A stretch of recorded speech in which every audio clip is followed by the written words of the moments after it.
अगली सुबह सब जल्दी ही सिंघानिया पैलेस पहुंच गए क्योंकि उन सब ने एक साथ ब्रेकफास्ट करने का प्लान बनाया था। साक्षी, आशुतोष, दादाजी और दादी सबसे पहले आ गए थे क्योंकि दादी और साक्षी को ब्रेकफास्ट तैयार करना था।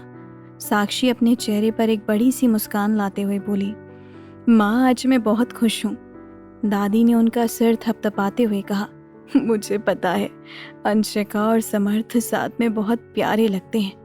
कल जब तुम्हारे पापा ने उन दोनों को साथ में डांस करते हुए देखा तो उन्होंने कहा कि वो अंशिका से बात करना चाहते हैं और उसको इस घर की छोटी बहू बनाना चाहते हैं, लेकिन मैंने उन्हें मना किया क्योंकि मैं नहीं चाहती थी कि वो उन दोनों के बीच इंटरफेयर करें। फिर कुछ देर रुकते हुए दादी ने कहा, कल पार्टी में अक्षत के लिए समर्थ ने जो किया उससे उसकी परवरिश दिखती है। तुमने और आशुतोष ने उससे अच्छे संस्कार दिए हैं और सबसे बड़ी बात यह है कि तुमने उन्हें सिखाया है कि एक लड़की की रिस्पेक्ट कैसे करते हैं। I am proud of you.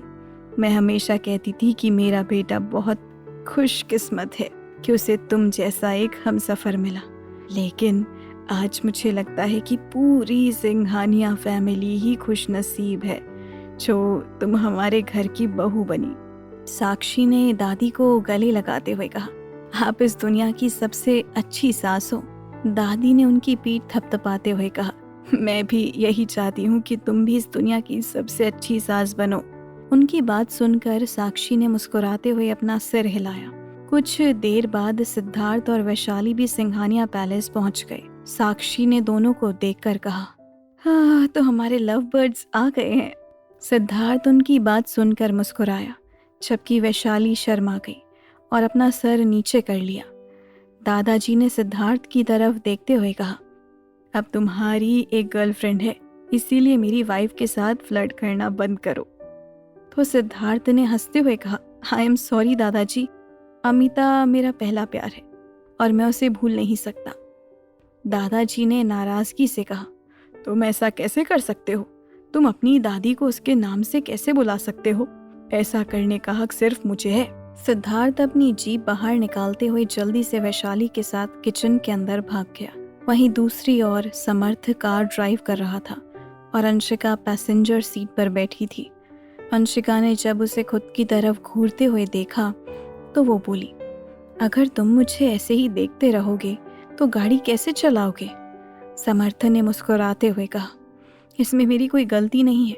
तुम हो ही इतनी ब्यूटीफुल कि मैं खुद को तुम्हें देखने से रोक नहीं पा रहा हूँ। तो अंशिका ने हंसते हुए कहा, समर्थ, आपको नहीं लगता कि आपको थोड़ा तेज गाड़ी ड्राइव करना चाहिए, वरना हम ब्रेकफास्ट के लिए लेट हो जाएंगे। समर्थ ने कहा, कौन ब्रेकफास्ट करना चाहता है? मैं तो बस तुम्हें देखना चाहता हूँ। उसकी बात सुनकर अंशिका हंसते हुए बोली, चुप रहो और गाड़ी चलाओ। समर्थ ने एक गहरी सांस ली और कार ड्राइव करने लगा। आज सुबह जब उसने अंशिका को अपने पास देखा था तो उसे एक सुकून सा महसूस हुआ था। जिस लड़की से वो प्यार करता था अब वो उसकी थी। ये सोचकर ही उसके होठों से मुस्कान जाने का नाम नहीं ले रही थी। जब समर्थ और अंशिका सिंघानिया पैलेस पहुंचे उसी टाइम रुद्राक्ष, आराध्या अक्षत को लेकर वहां पर पहुंच गए। समर्थ को अंशिका का हाथ पकड़कर चलते देख आराध्या के होठों पर मुस्कान आ गई। अक्षत ने जैसे ही अंशिका को देखा वो दौड़ते हुए उसकी तरफ आकर बोला, मम्मा हग मी। अंशिका मुस्कुराई और उसे गोद में उठाने लगी, लेकिन उसे अचानक दर्द महसूस हुआ। आज सुबह से ही उसके पूरे शरीर में दर्द हो रहा था। समर्थ ने उसके कंधे पर हाथ रखते हुए पूछा, तुम ठीक हो? अंशिका ने कुछ नहीं कहा और वो बस समर्थ को घूरने लगी। समर्थ ने अपनी जीभ बाहर निकालते हुए अक्षत से कहा, अरे चैंप इधर आओ, आज डैडी तुम्हें गोद में लेंगे। अक्षत ने अपनी पलकें झपकाते हुए पूछा, क्या अंकल सच में मेरे डैडी हैं? समर्थ ने मुस्कुराते हुए कहा, हाँ मैं तुम्हारा डैडी हूँ। समर्थ की बात सुनकर अक्षत अंशिका को देखने लगा। जब उसने अपनी मम्मा को हाँ करते हुए देखा तो वो समर्थ के पैरों से लिपट गया और एक्साइटमेंट में कहने लगा, अब मेरे पास भी डैडी है। फिर अक्षत ने अपने छोटे छोटे हाथों को समर्थ की तरफ बढ़ाते हुए कहा, डैडी हग मी। समर्थ ने अक्षत के मुंह से डैडी सुना तो उसे एक अलग ही खुशी महसूस हुई।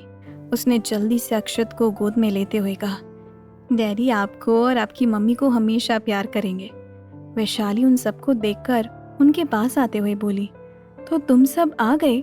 जब वैशाली ने अंशिका की गर्दन पर लाल निशान देखे तो उनकी ओर इशारा करते हुए वो मुस्कुराते हुए बोली, लगता है कल की रात बहुत रफ थी।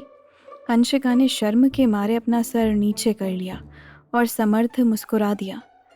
अक्षत ने अंशिका की गर्दन की ओर इशारा करते हुए कहा, क्या मम्मा को चोट लगी है? अंशिका ने अक्षत के गाल को थपथपाते हुए कहा, नहीं, ये तो बस मच्छर ने काट लिया था। ये सुनकर समर्थ ने मुंह फेर लिया और अपना चेहरा छूते हुए खुद से बोला, क्या मैं मच्छर की तरह दिखता हूँ? तभी रुद्राक्ष ने अक्षत के पास आते हुए कहा, हाँ अक्षत, एक बहुत बड़ा मच्छर था, तुम्हारे डैडी जितना बड़ा। फिर अक्षत को गोद लेते हुए रुद्राक्ष ने कहा, मैं अपने भतीजे को तुम सबसे दूर ले जा रहा हूँ, तुम सब उसे बिगाड़ रहे हो। अंशिका ने समर्थ को घूरते हुए कहा, ये सब तुम्हारी गलती है। भैया ने भी ये सब देखा, सब कितना एम्बैरेसमेंट से भरा हुआ है। समर्थ ने अपनी बाहों को उसकी कमर पर लपेटते हुए कहा, रिलैक्स अंशिका, कोई तुम्हें कुछ नहीं कहेगा, तुम क्यों इतना सोच रही हो? तभी साक्षी ने आते हुए कहा, हाँ अंशिका तुम आ गई। अंशिका ने मुस्कुराकर उन्हें गले लगा लिया। साक्षी ने धीमी आवाज में उससे पूछा, क्या मेरे बेटे ने कल रात तुम्हें ज्यादा परेशान किया?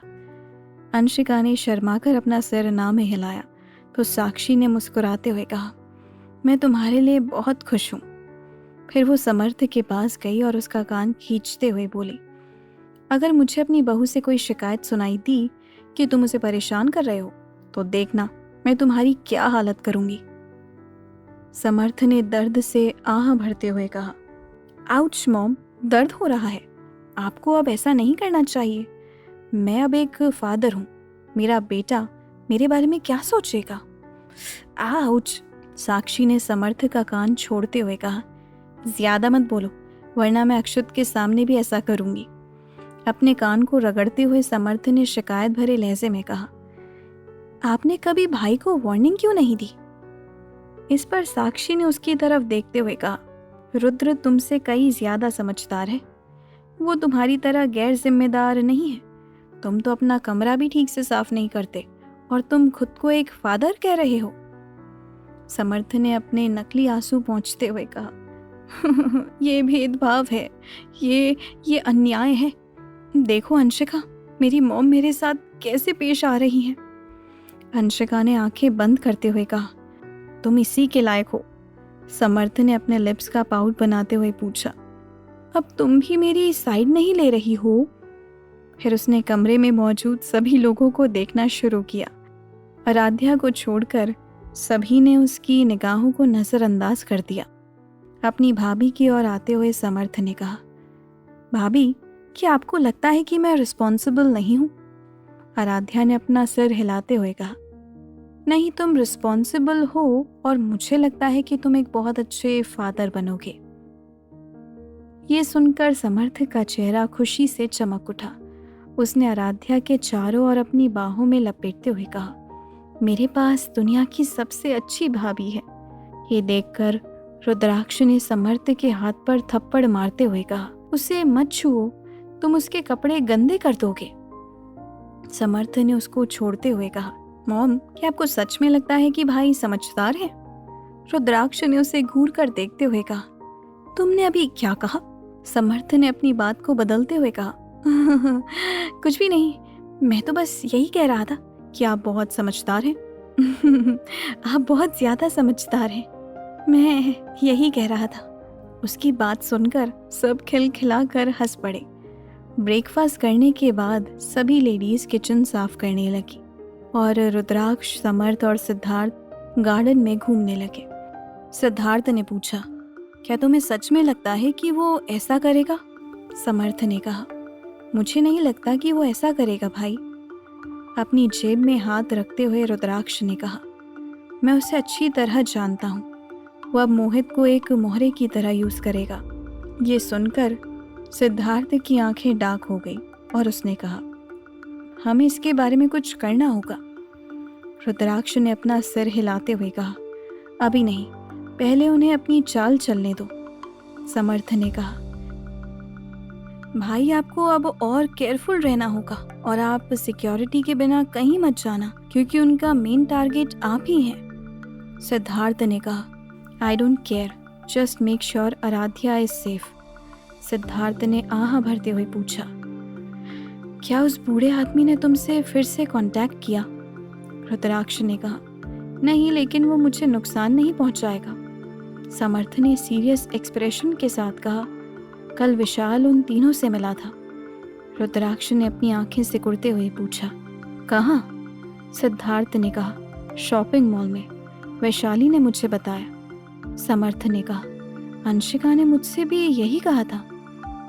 ये सुनकर रुद्राक्ष का मुंह बन गया, क्योंकि आराध्या ने उसे इस बारे में कुछ नहीं बताया था।